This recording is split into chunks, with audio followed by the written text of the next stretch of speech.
Hello, everyone, and welcome again to another Teacher Joseph podcast. Many of you will remember the story about our post office here in the UK. It's a rather long and sad story about how many post office employees in the 1990s were accused of stealing money. Some went to jail, some committed suicide, and many people were charged by the courts and had to pay penalties. After a long investigation, a very tiring, a very arduous investigation, finally they discovered that this was all the fault of a new computer system. Recently, the government has set up a public inquiry to try to understand more about it, and finally, they've arranged to pay all of the victims compensation. Now, we're going to read through the news report today, which is from the Guardian newspaper, about this report. It says here, hundreds of post office operators convicted on charges including false accounting, stealing, and fraud were exonerated by an act of Parliament. So exonerated doesn't mean forgiven. It means that finally the charges against them and these terrible accusations have now been placed to one side. If you've gone to prison, of course, it means you've done a very bad thing and they've sent you there. But if you're exonerated, it means they finally realize that you weren't responsible. It says here, the moment was marked by the release of an open letter to all of those affected, followed by individual letters containing assurances that their names will be removed from police databases, according to the government.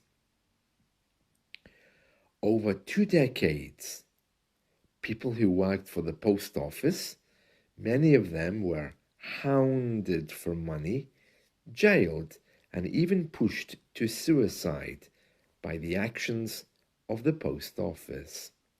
Hounded is a verb we use when we talk about someone being harassed constantly. To hound is a verb. As a noun, it means a dog, but to hound is when someone is pushed all the time to do something. For example, hey, don't hound me, leave me alone. I think it's because of the persistence of a dog when it decides to do something like attack someone. That's where the word comes from. So the king gave his agreement. Our king has to agree all laws which are passed here in the UK. That's called royal assent. So royal assent was given yesterday, which overturns convictions of theft, fraud, false accounting, and other related offences. And it affects all people who were charged between 1996 and 2018 in relation to these things.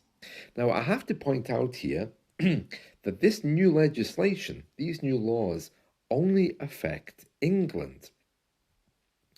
Because as you know, we live in a country which is one country for borders and defence, but is 4 countries when it comes to local laws. So similar legislation has been tabled in Scotland, but there is no timetable yet for it to be passed.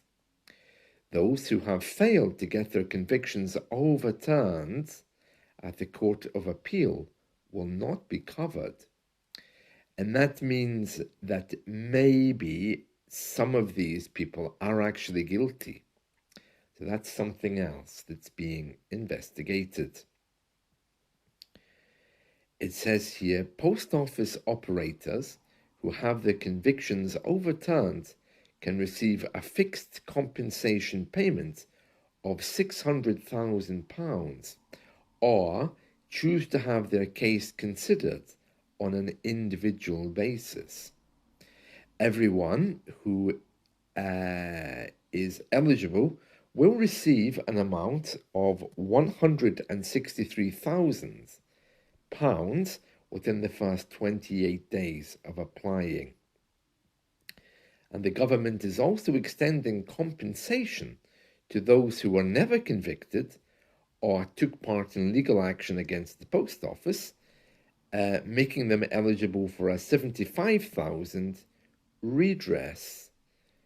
Let me read that again. The government's also extending compensation to those who were never convicted or never took part in legal action. So they're just giving money away, are they? It says here, the creator of the computer system, Horizon, which is part of Fujitsu, has said it will contribute to the compensation scheme. Very interesting, isn't it? Very interesting. So, yeah, that's kind of big news. Of course, there should be justice and investigations, but my fear about all of this is now it's just about the money. Give me compensation, I deserve it. And I don't think that, just paying people to go away and shut up is the answer. I'm really hoping they do some thorough investigations. And also, I think punishing people that they think probably were responsible for this also isn't a very good idea. But anyway, that's an update on our post office scandal. So that still has to be looked at in Scotland. But in England, it looks like things have gone very well, at least for some people. Now, the post office's name has been brought into disrepute because of this, and it's currently up for sale.